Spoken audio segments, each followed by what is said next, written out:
喜啊！你是北腿王，挑战的就是你的腿法。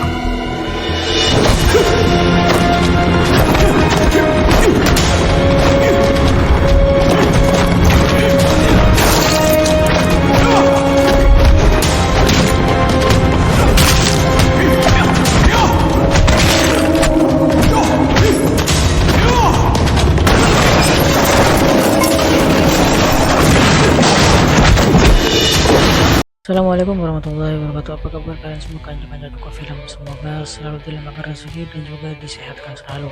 Di video kali ini kita akan menceritakan sebuah duka film yang isinya action kungfu. Gak usah banyak bacot dan basa-basi, inilah Kungfu Jungle.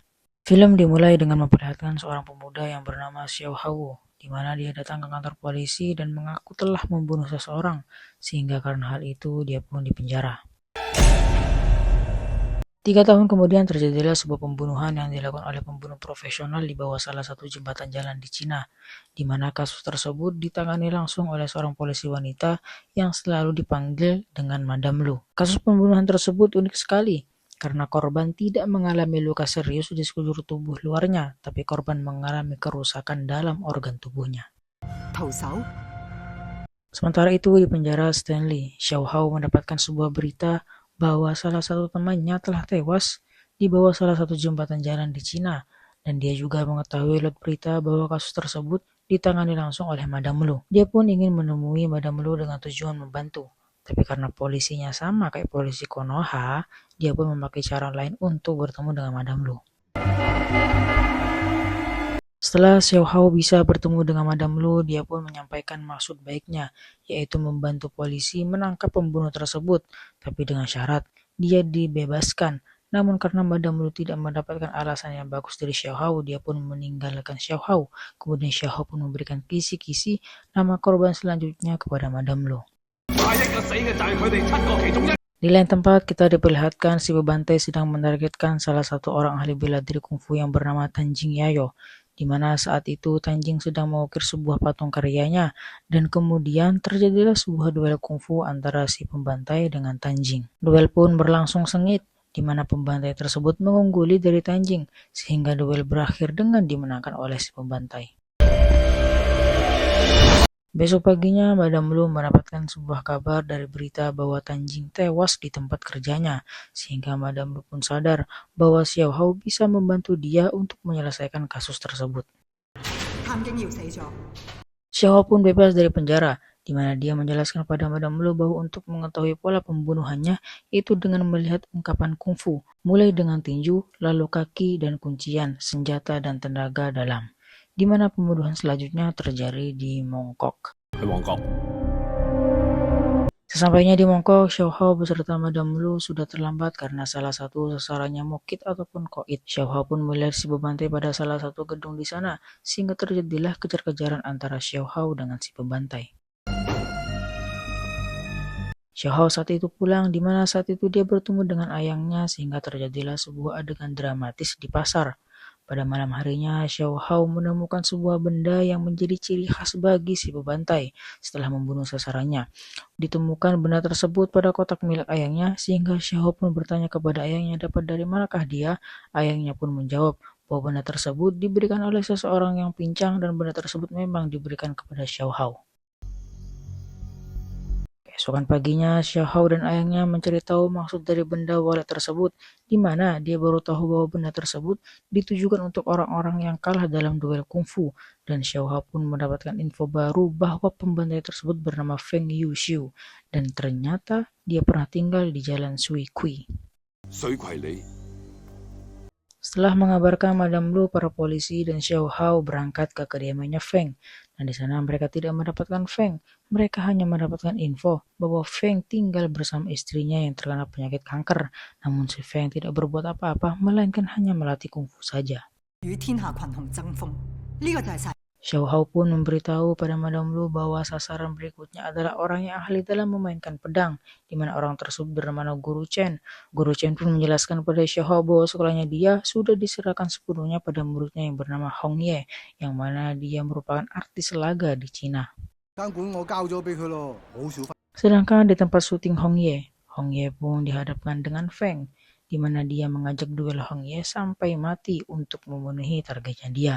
Dan kemudian duel pun terjadi di mana Feng hampir kalah dengan Hong Ye, namun karena Feng punya semangat yang baik dan skill yang baik, dia pun menang dengan hanya menggunakan cutter saja.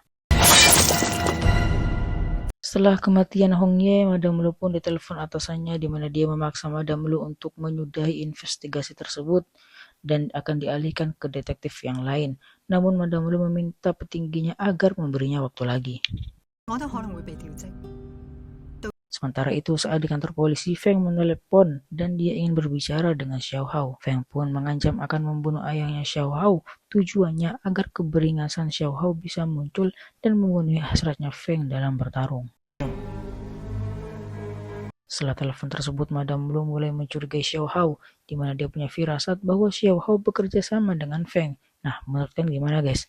Coba komen di kolom komentar. Di kantor polisi, seluruh bawahan Madame Lu pun mulai berbagi informasi mengenai Feng, di mana salah satunya mendapatkan sebuah info penting bahwa nenek Feng memiliki rumah di Taiyou, di mana garam di rumah Feng cocok dengan garam di sekitar rumah nenek Feng.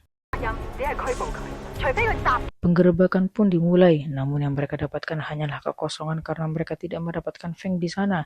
Namun penggerebekan itu tidak sia-sia karena salah satu anak buahnya mendapatkan sebuah papan nama istri Feng di mana ulang tahunnya besok hari dan Feng pasti akan kembali. Besokan harinya Feng mulai merasakan sesuatu yang berbeda, di mana dia tahu bahwa kawasan sekitar rumah neneknya disergap polisi. Di lain keadaan, Madame Lu ditelepon oleh salah satu atasannya di mana dia memberitakan untuk menangkap Xiao Hao karena Xiao Hao pernah bertemu Feng saat di penjara dan bisa jadi Xiao Hao bekerja sama dengan Feng. Sementara itu, Xiao Hao berusaha kabur dari gabungan polisi saat itu. Di saat itu dia tahu bahwa ayahnya itu malah mengejar Feng. Singkat cerita, terjadilah sebuah duel pedang antara Feng dengan ayahnya Xiao Hao, di mana duel itu dimenangkan langsung oleh Feng dengan tertusuknya ayahnya Xiao Hao di tangan kanannya. Para polisi pun dibuat sibuk dengan ulahnya Feng, di mana saat itu Feng pun bisa kabur dari cengkeraman dan kepungan para polisi. Setelah kegagalan penangkapan tersebut, Xiao Hao pun menjelaskan ke Madame Lu lewat walkie bahwa Feng menemui dia di penjara untuk menantang dia berduel agar si Feng bisa menjadi nomor 1 dalam dunia kungfu. Kalau Xiao Hao tidak mau berduel dengan Feng, maka dia akan membunuh ayahnya.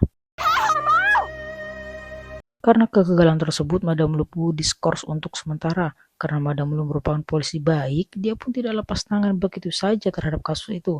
Sebab dia mulai mencari-cari petunjuk lain lagi di rumah Feng, dan akhirnya dia mendapatkan nama-nama target selanjutnya. Sementara itu, Feng pun menghadang sebuah truk milik Xiao Hainin, yang mana dia merupakan target selanjutnya, dan yang tidak disangka yang keluar dari truk tersebut adalah Xiao Hao, sehingga terjadilah duel antara Xiao Hao dan Feng. Duel pun berlangsung secara sengit, di mana duel itu terjadi di tengah-tengah jalan umum. Mereka pun melakukan jurus-jurus andalannya masing-masing, di mana duel itu berakhir dengan dimenangkan Xiao Hao. Feng yang merasa tidak puas, dia pun bermaksud untuk membunuh Xiao Hao, di mana Xiao Hao terletak lemas sebab tertabrak truk yang lewat.